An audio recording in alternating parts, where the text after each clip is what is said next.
So let's begin. Today we're going to talk about the story of Rahav. Sick. Wait, do we need another? You take it Tanakh, yeah.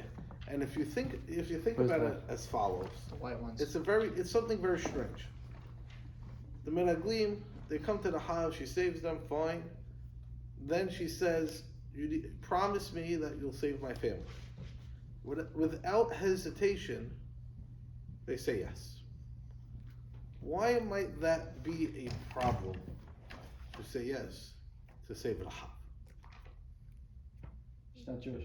She's not Jewish, and not only is she not Jewish, but she's from Shiva Amamim. Assumedly, she's from one of the 7 nations, and without a hesitation, it's obvious to them that they could save her. So let's go back to the Pesukim in the Torah, Perek Kaf of Sefer Devarim. See, let's read these Pesukim that are going to be central to our discussion about whether or not we could save somebody, and that's from Shiva Amamim. But isn't a pikuach nefesh situation? Okay, so there's actually a suggestion of pikuach nefesh situation that Maharsha suggests that maybe that's a factor as well. But we'll see, it might be more complicated than that. We might even be able to make the claim that pikuach nefesh should not apply in this situation. Because think about it for a second. If you're telling me I have to go to war to kill the Shiva Amamim, automatically you're also telling me at the same time I have to put my life in danger. Right? So you can't tell me that I need to go to war, but yet there might be, I could save myself because of pikuach nefesh, because the mitzvah is to go to war and put your life in danger in order to kill them. If pikuach nefesh, don't go to war. Right? So that's... Not to jump ahead, but there's like a different context there. Why? It's mitzvah to go to war. Yeah, so what's the mitzvah? It's lo tahayeh kol neshama. Right, we'll see it now. If my mitzvah is I can't keep anybody alive, and in order to do that I need to go to war, it means this is a mitzvah that trumps pikuach nefesh, right? It doesn't make sense. Okay. So now let's take a look at Perek Kaf, Pasuk Yud, and we're going to start reading. Hi tikra vel'ir, v'hilachem aleha, v'karata ileha l'shalom. Call out for, you're going to approach a city for war. First you have to introduce the concept of peace. By the way, from this idea, Yeshayahu, and if you want to go back to last week's class a little bit, why learn Nabi? What idea does Yeshayahu get from this pasuk? What does he develop from this pasuk? Famous pasuk, Yeshayahu, Lo yisa goyel goy hayrev lo yilmedu an milchama. Right, we see the ideal within Judaism right here. War, we don't really like war. First, karata ileha l'shalom. Okay, fine, very good. V'yayim shalom ta'ancha u'fatachalach. If they agree to shalom, v'yachul ha'am sabah yulecha lamas v'abaducha. Is this really shalom? No. What type of shalom is this? Slavery. Don't say the word slavery. That I'm Indentured service. no. But what should we say it is? It's not peace, but it's rather what's the word is really happening here? Subservience. But what are the people doing? They're Paying taxes. surrendering. Yeah. Right? I think that's it. Right? What do we say? Give them the option to surrender. That's probably a better way to put it. And then if they surrender, obviously, so then they're going to be in servitude. Lamas v'avaducha. Keep in mind that Rambam actually goes out of its way to say they're not slaves to individual Jews. They're slaves to Am Yisrael as a whole. So we use them for forced labor to do national projects. The example he gives is Shlomo using captured people to build the Beit HaMikdash.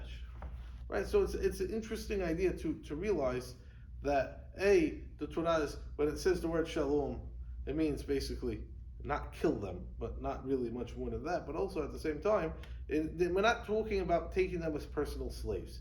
They're living in their houses. They're kind of like what Am Yisrael was to Paro, that they were building national projects. Some similar idea.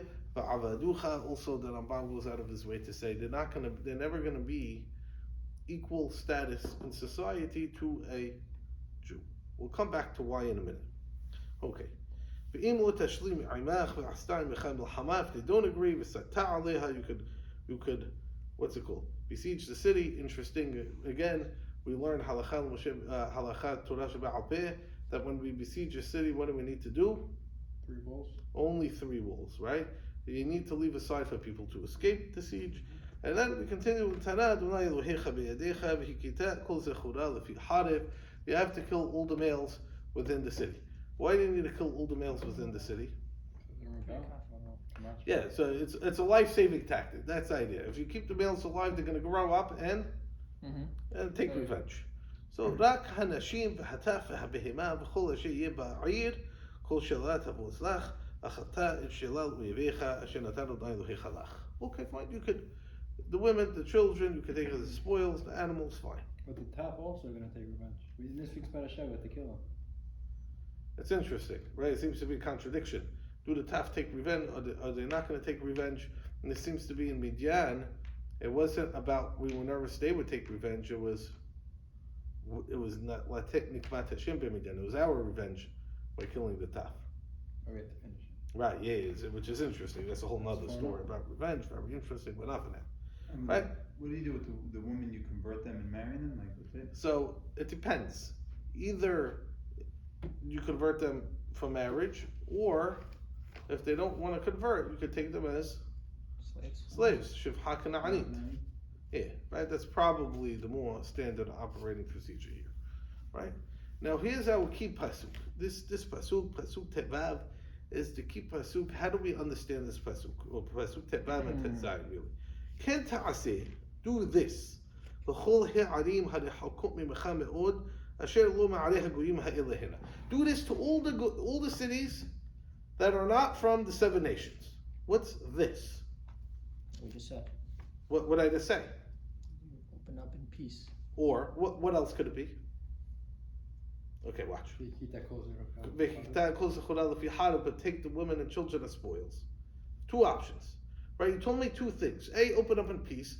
B, kill the men, but take the women and children as spoils. Now look what you're going to tell me in Pasuk Zayin. Look what you're going to tell me.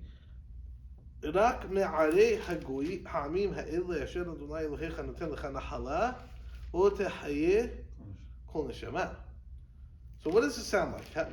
How would you read this? Do this to these cities, but from the cities from the Shiv'a Amamim, lo tehayeh kol neshama. So what does it sound like? What is this? Do this. Peace. Meaning? No. Sounds like kill everyone. Kill only the males, but take the women and children as captive. Do that in Arim Rehokot, but Arim Kiruvot, kill everybody. But is it going back on the peace as well? Is the question. They don't want to do the peace. Right. So the question is, do you open up with peace as well? Is that also only for the Arim Rehokot, even for Shiv'an? So here you have a mahlukit. You have a mahlukit between Rashi and Rambam. Rashi says Ken Ta'aseh is going back on the whole thing. The idea of opening peace, and the meaning of Lo Tahayeh Kol Nishah means don't even, not just kill the women and children as well, but also no peace. Lo Tahayeh Kol Nishah, don't give them the option to make peace. Rambam says no. Rambam says this idea V'karata Eliha L'Shalom applies to even cities of the Shiv'a Amami. And lo tehayeh kol neshama is lav davka? Lo tahayeh kol neshama, only when they refuse. And then, as opposed to killing just the men, here it's lo tahayeh kol neshama. We'll get back to this mahlukat Ashid Ambam in a second, but keep in mind, they're literally arguing how to read it. I mean, do they have proofs? I mean, do we see? Oh, okay, we're going to get it. That's why we're going to this is going to be our connection to Yehoshua. We'll see in a second. Right? But first, for us, Pasuk Yud Het is going to be very important. Yud Zayin that specifies Haharem Taharibim, completely destroy them. Hahiti, Vahemuri, Vakanani, Vapirisi, Haivi, Vanusi, Kashesi Vechad, Unai Elohecha. Right? So that establishes the Shiv'a Amim is what we're talking about. What? Is that where we establish the Shiv'a Amim is what we're talking about? It doesn't say that before. Yeah, it says Asher Hashem Elohecha Noten Lecha Nahala, which I could know, but yes, the Torah is verifying for me. But here's the key: why? Why am I doing this? Why is my shalom not real shalom? Why am I killing men, women, children? What are we doing here? למען אשר לא ילמדו אתכם לעשות ככל תאוותם אשר עשו לאלוהיהם וחטאתם לאדוני אלוהיכם. Right, Judaism is trying to create some new project, a new idea. I need to make sure you don't learn from their ways. Right? I don't want to talk about it from an ethical perspective right now. I just want you to keep that idea in mind. The whole premise of all these halachot are, whether or not it applies to which city are you offering shalom to, who you're killing, when you're killing, the whole premise of these ideas is, when I'm coming to the Shiva Amamim, I'm very nervous about, what's the word? Assimilation. Therefore, lo tahayikul nishama, I don't want you to learn from their ways. Okay. By the way, this from an ethical standpoint, obviously, who is it going to be easier for us to kind of work with? The approach of the Rambam, right? Because the Rambam actually says it like this: Yehoshua comes to the land and he sends them 3 letters. Letter number 1, leave. Letter number 2, surrender, shalom. Letter number 3, if you want to fight, come and fight. And then, obviously, they go and they fight. So now, Jacob's like, where is the proof? Besides from the reading of the Pesukim, how does it sound like? So I'll ask you like this. Who's going to have a problem from the story of Rahav? Rashi, right? But how could you agree to keep her family alive? Because Right. there's an exception. He said they met. She saved their lives, so they saved her life. Yeah, but what does that mean? You have a mitzvah from the Torah. You're just going to randomly make an exception of. So what do you have to say according to Rashi? Yeah, you kind of have to say. Rashi agrees there's one exception. When are you allowed to not kill somebody? It's not if they agree to terms. They accept Hashem. If they convert, they have to do giyur, right? So Rashi actually spells that out in pasuk Yud Het. Why? What's the whole idea? The whole idea is I don't want you to learn from their ways. If they convert, you're not going to learn from their ways. Very nice. Is it clear that she converted from Yehoshua? Maybe we could say, listen, what words does she say? If you look at Yehoshua, right? It's very famous words. Go by Yehoshua. You look at pasuk Yud Aleph. They're really very famous words. She echoes words of Moshe Rabbeinu that we say on a daily basis. Oh, right. So and it's a little bit like intense when you're saying Rahav is literally saying the words of Moshe Rabbeinu. Okay, so maybe she converts. What's the problem though? If we take this approach, it's very difficult. Well, You could. I think the Hatumim of Paro said something similar. Maybe not exactly the same. But they just say it's Elohim he. Right, so this is not it's a Shem Elohim Shemaim Ma'ala Aretz V'Tachat. This is the equivalent of Shema Yisrael Adonai Eloheinu Adonai Echad. It's the same idea, right? This idea, okay, so we could make it maybe say she's converting, but who do we have zero inclination that they're converting? The family. We'll get to the family. Meaning she says, save my family as well. Did a family convert? So this is, if you had to score it, the simple reading works much better for Rambam than Rashi. Because how would Rambam explain it? Maimonides or Nachmanides? Maimonides. Okay, Oh, okay, sorry. Yeah. Rambam, like Maimonides, he's telling you laws of war and the Hilchot Melachim. Okay. Why is it, right, how would the Rambam explain that she could keep the family alive? Maybe she's saying we're going to leave. Maybe, could be, very easy. Maybe she's saying we're accepting mas fa'avaducha. I don't know, right? But we have much more flexibility as opposed to her saying they're going to convert when they didn't even know what's happening. Right? Okay, fine. So that's seems to be proof for the Rambam. What's the story that's more problematic for Rambam, much better for Rashi? The story of the Givonim, right? The story of the Givonim, they need to dress up as people for a nation in order to make peace with Am Yisrael. Rambam, according to you, they offered peace. What are they scared about? According to Rashi, it's very simple. They don't offer peace. They're not allowed to. And then that's why Am Yisrael get upset that they would ishba in God's name, so now we're in trouble. We have two mitzvot now. We were nishba in God's name, but at the same time we have the commandment of lo tehayeh kol neshama, and as a compromise they make them hotvei yitzim v'shu'avei mayim. That's how the story reads. It reads very nicely for Rashi that Rambam actually addresses the question in his Mishneh Torah, and the Rambam has to explain like this: that initially the Givonim got the message, and what they answer no. Then what happened? Yericho falls, Ai falls. Then the Givonim get nervous. They want to say yes, but what they already said no. They don't know. They don't think Am Yisrael is going to accept, so they pulled the sketch. So now, what's the problem? Fine, maybe that could work, but now the Rambam has another problem. Why Am Yisrael so upset? Big deal. So here he explains, and this, by the way, he could have used this to explain the whole idea. They made real peace with them. They didn't make them lamas va'avaducha because they said they're from a faraway nation. So the peace that they made wasn't the peace that they were supposed to make according to Rambam. Make that pretty much masva. They did, so that's why they did it, and that's how they fixed the situation.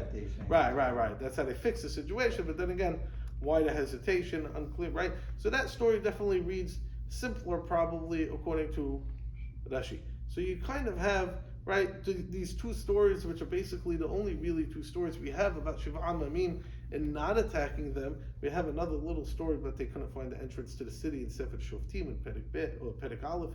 They couldn't find the entrance to the city, and they promised the guy, "We'll let you live," and then he goes and he leaves the land. That sounds like an Rambam, but you can see the stories are not so clear, and you're going to have to work with one of these two frameworks in order to help figure it out. But we have another problem here. What are we nervous about? Let's think for a moment. You're telling me this whole problem exists because of learning from their ways. This is the premise of the idea. So maybe Rahav kind of converts, maybe she's gonna, but we have this problem. How is it so simple to the Ben Aglim to keep these people alive? Maybe you're going to learn from the ways of Rahav. Four people, their family, they're gonna hang out, and that's how it starts. She's not the best person also. Let's develop this idea. Go to Vayikra. You could say that, but she's Vayikra Perek Yud Hay. she's swearing in God's name. Yeah, we're gonna get there. We're gonna get there. But go to Vayikra Perek Yud Hay. You're cheating in business. Right? Yeah. I mean, we're gonna get there. Right? She saved your life. Look. She did into action. She did action also. What is okay? We'll get there in a second. I don't know saving their lives. We'll see. We'll put it much better. What is Vayikra Perek Yud Hay talking about? The whole Perek, basically. If you had to sum it up in two words, Arayot. Start from Pasuk Kav Daled. Right? Look at these Pasukim now. Al titameu b'chol ele ki b'chol ele nitmeu hagoyim asher ani mashalech b'penechem. Don't defile yourself with all these arayot. This is why I'm kicking the other nations out of the land, which is also, by the way, it's very interesting. God insists on specifying that the nations that you have to destroy are hayav mita, right? And bereshit ki lo shalem avon ha'emori adhena. Here we have this idea, Chol ele nitmeu hagoyim, and then therefore v'titma ha'aretz v'avkud avona aliyah v'tekia ha'aretz v'shevia. Like whatever they get, whatever Am Yisrael can do, they're deserving of. Like there's a sense of justice there. That's the Am Yisrael or the sword of God and carrying out that justice, which is an interesting idea, but it's an idea that's very much within the Torah, that whoever is getting punished by God deserves to be punished. Okay? And then he continues, right, and therefore you have to be careful not to learn from them. But what are we talking about? We're talking about Arayot, right? Where did Yehoshua send spies from? In Perek Bet, Sefer Yehoshua. Where is he sending the spies from? Oh. Which is where. Go back, right? Okay. Go back to, what is it, Perek Kav Daled of Shemu, of Devarim, of Bamidbar, sorry. And Jesse's recording. Yeah, Jesse's right. recording. What? Oh, Jesse made this recording? Jesse's recording. Jesse, okay, fine. Yeah, good. Well, Jesse made this recording. Right? That Vayeshev ha'am v'shitim vayachel ha'am liznoto benot Moab. Where is it? Where'd it go? Pasuk. Perek Kaf Hey, Pasuk Aleph, right? Vayeshev Yisrael v'shitim vayachel ha'am liznoto benot Moab. So let's analyze for a second what you're talking about. You have these menaglim coming from the specter of Hait Baal Pe'od. That's mentioned. And they end up in the house of a Zona. And then this is the lady, and this is the reason why they're getting destroyed. And this is the lady you're going to bring back to Am Yisrael and promise not to kill. That's it. I'll help you out even more. Maybe you didn't like the question when I initially posed the question. Let me help the idea. The Rambam says something fascinating. He quotes the pasuk from Yehoshua. He goes like this. Yeah, Yehoshua sent these letters, but no one accepted. Why did no one accept? What? They didn't believe us? No, the Rambam quotes Et Hashem Hayita L'mana Harimam. God takes away the free will so they could die. No, God, pause. God, you're telling me I have to send letters so they're given the option not to die, but then you take away the free will so they could die. Well, why? So There's only so many times you could pull the he took away the free will card. by the way, if you look at Rambam, and you look at the amount of Pesukim he brings, you realize there's a lot of action of pulling away the free will. For instance, like at random goes underrated. Who gets his free will taken away? Underrated. No, in the Chumash. Right, Besides Paro. Good trivia. Rambam brings it down. In the Chumash. Nobody knows. We're gonna meet him. We just met him. We're gonna meet him again. Sihon. Ki ksha Hashem Elohecha et Ruho ve'emetz et levavo l'ma'an tito b'yadecha ka'ayom hazeh. Now it's interesting. How do you understand taking away free will? Okay, do you understand it's like a godly thing, or it's a more God makes natural reasons for a person to lead to his decision? Fine, but the Rambam's like he finds this in the Torah quite often, and he brings you all the Pesukim and the Chot Teshuvah. It's interesting when you're learning Chot Teshuvah to take that pause. Right. And look at the Pesukim, and it's a very interesting commentary on a lot of biblical stories. It's very interesting. You know what I'm talking about, Yehoshua? Was it Rehav? Like Oh, Rehav to split the kingdom. Yes, Correct. Yeah. Okay, correct. Yes, but Torah was Yehon. It's a good tribute. So now you have this. Well, it's good tribute. What's wrong with it? So now you have to say, it's very strange, right? God, what are you doing, right? And Sefer Yehoshua spells this out to us. God taking away the free will so we could kill. Why? Because at the end of the day, hypothetically, ethically, all for them not to die. But I don't want them around. Because why? Why don't I want them around? You can learn from them. Meaning, it can't really exist, right? It's like almost the Arab-Israeli conflict, right? It's a nice idea. Give everybody equality, but I can't, because then I'm not going to have a Jewish state if I make them all citizens. It doesn't work, right? So there's like this practical sense. So God figures it out for them. He's helping them out practically and allowing them to maintain their ethical ground, let's say, so to speak, right? So now you have a bizarre thing. This is the one person we're going to bring into Am Yisrael is Rahav Hazonah, the worst thing possible. But the rabbis do something more bizarre. What do?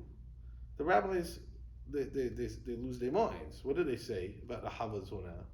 Wasn't it so? No. What do? Hazal in the Gemara. She marries Yehoshua. But before that, they say there's a fascinating Gemara, Masechet Zevachim. Say it like this: she started her prostitution career at age of 10, and now it's 40 years later at the age of 50. She's prostituting for 40 years, from 10 to 50. Keneged the 40 years of the Mibad, right? Weird. And Lo Haya Sad V'Nagid Shelo Ba Al Rahav Hazonah. Professional Zonah, right? So she goes from professional Zonah to being like semi-Jewish, because her Zonah career, is the 40 years of Yetziat Mitzrayim. And then she marries Yehoshua, according to Hazal. She goes, the rope that I placed to let the spies down is my kapara for all the material I used to seduce all these men for 40 years. That this moment is like this watershed moment, and then they go out of their way to say she's the mother of Shmona Nevi'im that are Kohanim. Now, why is that bizarre? That she married Yehoshua. How is she the mother? Well, not the mother, but like the ancestor of eight Nevi'im who are Kohanim. They throw in Yirmiyahu. How do you know Yirmiyahu comes from Rahav? How do you know? How do you trace that, right? and you have to trace it from the mother's side because he's a kohen. So min kohanim. So that means the mother. So somewhere along the line, Rahav and Yehoshua had a daughter married a kohen. So you can't trace that, right? So what are they doing? Well, you're taking the Rahav. She becomes all of a sudden a professional zuna par excellence. And then we. By the way, but actually, the reading in the text supports that. I'll tell you in a second. And then you make it into like a tzaddiket of like greater than anybody because she had Shmona Nevi'im and she marries Yehoshua, who's by the way 80 years old at the time. So, what's happening here? It's very strange, right? But and take it without a question. Why do we want this person amongst us in Am Yisrael? Kind of the same with Ruth, though, no? No, it's not. It's not explicitly. Nowhere near the same as Ruth has David. She don't have Shmona Nevi'im who we don't even know are related to each other, right? I mean, it's like that's number one. Number two, There's Pshat. right. That's the story, right? Megillah Ruth tells me Shai Hulid David. That's how it ends. Okay, here it's there. I don't know what they're doing. Now, why does it make sense? She's really successful Zonah. Because why are they going to a house? What? It's at the edge of the city, so everyone passed through there. A, but B also, what do they want to It's find? not surprising for her to be. They want to find out details. They want to find out details. So who are you going to go to? Nice. You go to Zonah. Why? Hey, the world knows Zonah, so she has connections, she has information. But not only that. What are you going to do? Why are you comfortable with Zonah that she's not going to sell you out? Because what is a Zonah loyal to? No one. Nobody except for money, right? So what are you going to do? You come, you pay your money, you find out some information, and very good. Except all of a sudden, there's a problem in the story. What happens? They find out that the spies are in Rahav's house. And the king comes and says, hey, I hear you have spies in your house. Now, if you're Rahav Hazunah, that all you care about is money and you have no loyalty to anything, what should you do? Pay me and I'll tell you. Yeah, whatever, of course, give me a reward, very good. She doesn't even need to say, pay me and I'll tell you, right? Just tell her, sure, give her a reward. Right, it's like almost like a no-brainer that this is what would happen. This is what she does. She has no loyalty. This is her profession.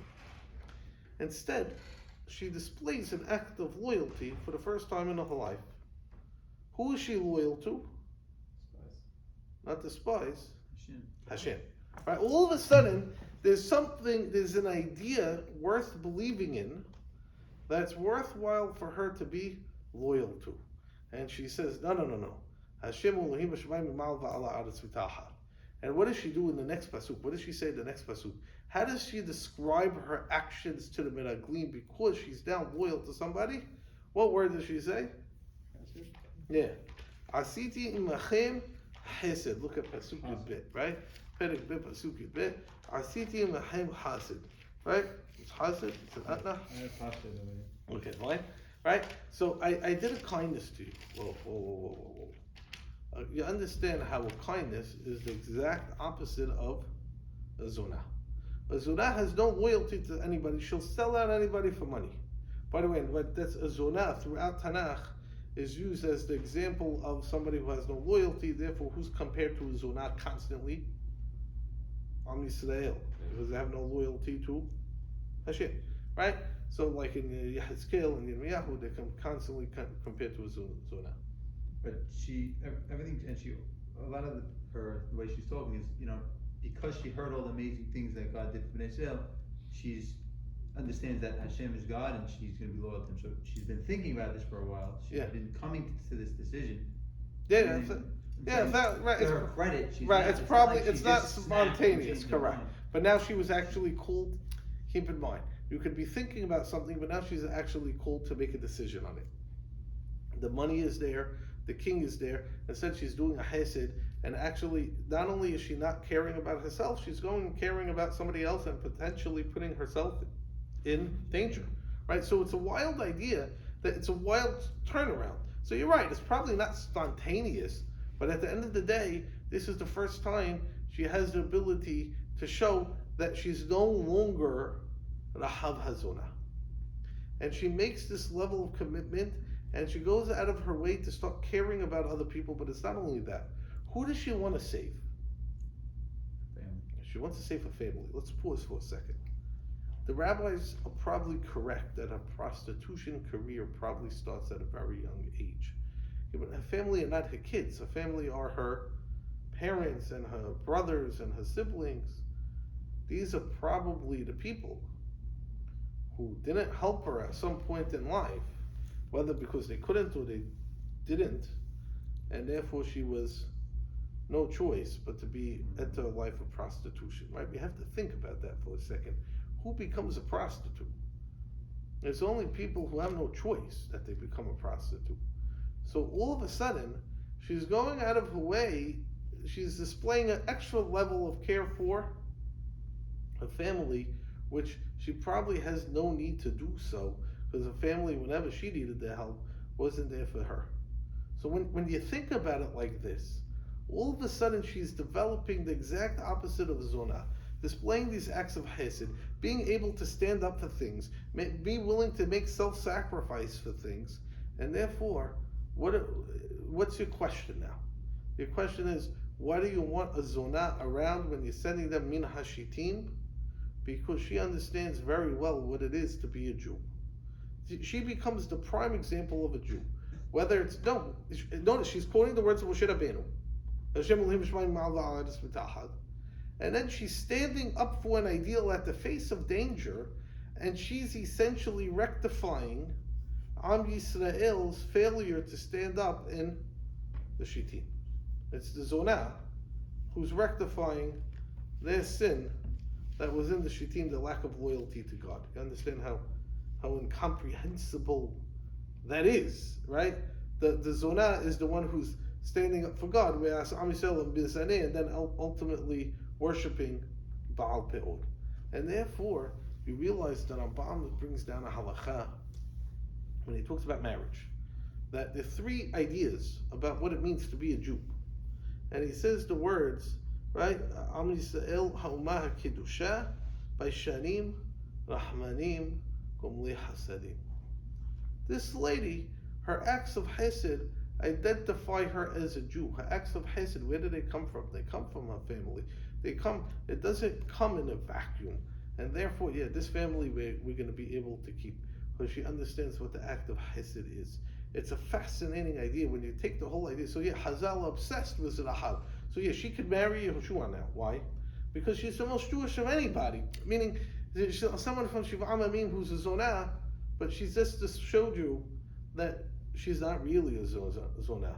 Somebody who could be the mothers of Nevi'im. Why not? Meaning that now, once we get to this, why she can have a full expression in Judaism, because she understands very well what it means to be a Jew.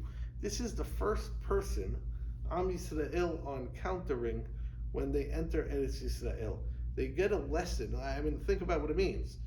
How to be a Jew. What does a Jew mean? Rahav, this story is put in to teach us what it means to be a Jew. And of course, we have halachot, kill people, lo tahayikol neshama. But you don't want to learn from their actions. But when we find people who are good, we want them. We want to learn from them. It's a fascinating story when you think about it in that sense of this character development. And the Torah, the Navi puts it in one perek, some random story, and it's fascinating. Where are you coming from? She marries Yehoshua. Where are you coming from? But that's the idea. That's how deep they're looking into the actions and how unexpected the actions of Rahav are, that we just kind of take for granted, and we don't realize, especially when she's a Zonah, that it's complete opposite of everything she's been doing her entire life. I guess when you compare Rahav to what Bnei Israel were at that time.